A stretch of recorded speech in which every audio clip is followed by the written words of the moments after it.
Today we are going to do some really simple paper weaving. If you've never woven paper before, that's okay. That's what we're going to learn today. All you need are some sheets of paper and scissors. If you don't have colored sheets of paper, that's okay. You can use a crayon to color on different sheets of paper to make them look really different from each other.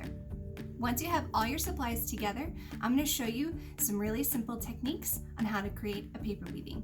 Let's get started. First thing you want to do, pick a paper that you want to be your warp. Like a loom when you weave, it's what you weave into. I've chosen my orange paper as my warp.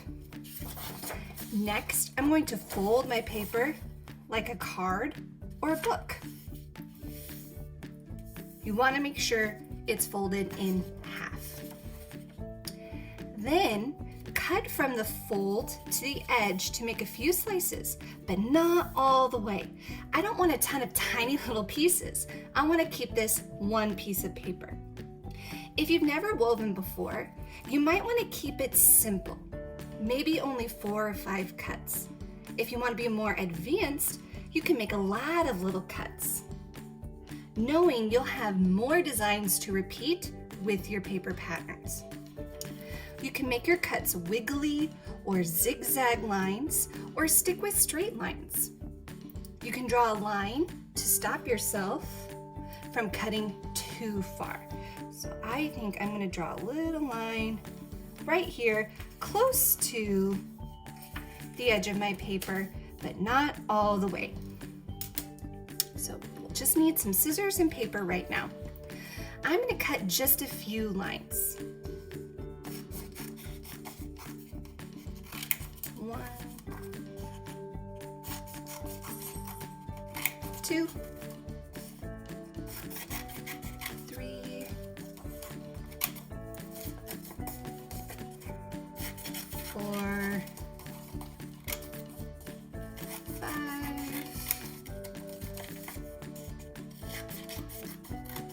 6, 7. Have a tiny one. After, you should be able to see no pieces are going to fall apart, but that you have a place to weave in between. For your other pieces of paper, you're going to cut smaller pieces, and these could also be wiggly or zigzag, or keep to just straight pieces of paper. And then I'll show you the basic pattern to weave across your paper.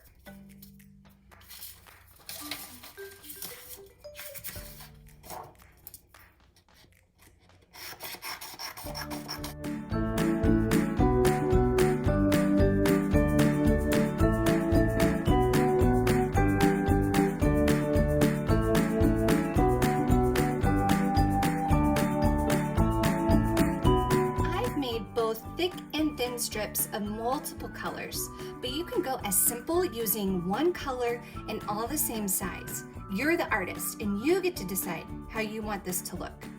To start our pattern, pick a strip of paper. Practice the pattern over, under. This piece of paper is called the weft, or the thing I'm weaving into. I'm going to continue sliding across, over, under, over, under, repeating my over, under pattern till I reach the other side. And I'm going to push this up to the top so I have room to add more, making sure that my pieces aren't going across.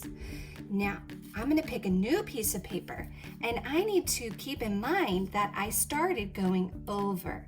But with weaving, we want to make a pattern, and it's not going to make a pattern if I keep using over, under, over, under. This new piece, I'm going to start with under, so I can create a new pattern with this piece of paper. So I'm sliding under, then over, under, and over, under, over, under, over. Once this is done, I slide this up to the top.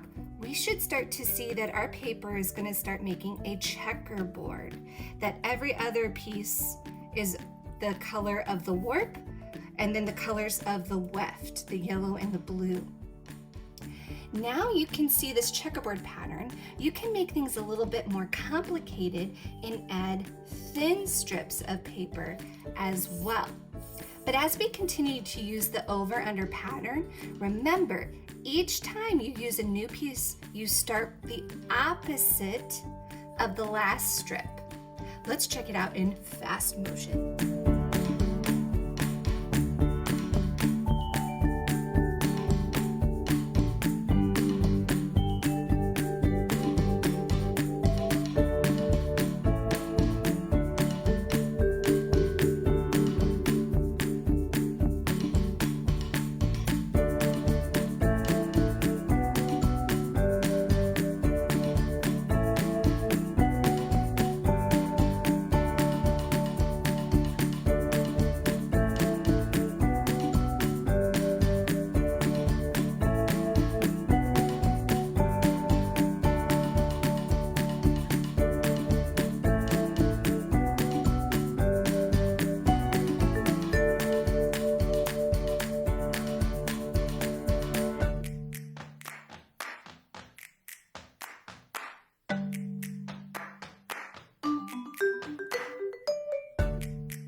Once you've finished your weaving, you can decide if you want to add any extra embellishments. Maybe you want to draw on top or add in some extra pieces of paper.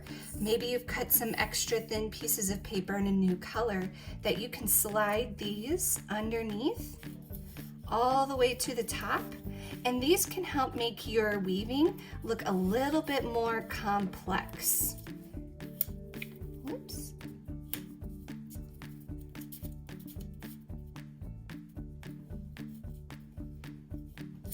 You can keep going. Maybe these pieces are only underneath my yellow. That's for me to decide, or you. Seems that yellow one's really tough up there. Don't give up, and it's okay because we haven't put anything to make these pieces of paper stay, so if you need to make them move so that way you can add extra, you can. You can even add string and do the same thing with this turquoise paper, string it all the way and cut it so where it fits your paper. It's up to you. Now let's check out some ways to keep our pieces from falling out. So you just saw me trying to get this paper in that I moved my yellow piece and it started coming out from my orange paper. I really don't want that to happen. So I'm gonna flip this over to the back. Now, this doesn't look much different than the front, but the only way I can tell the difference is because of these turquoise pieces. So on the back, you can take pieces of tape if you don't have any glue at home, or if you have a glue stick, this works really well as well. So I'm going to just lift up the edges all along the edge and put, if my glue will work, sometimes glue won't work, just a little bit. And I only have to do this all the way around the edge. I do not have to do every little piece in the middle.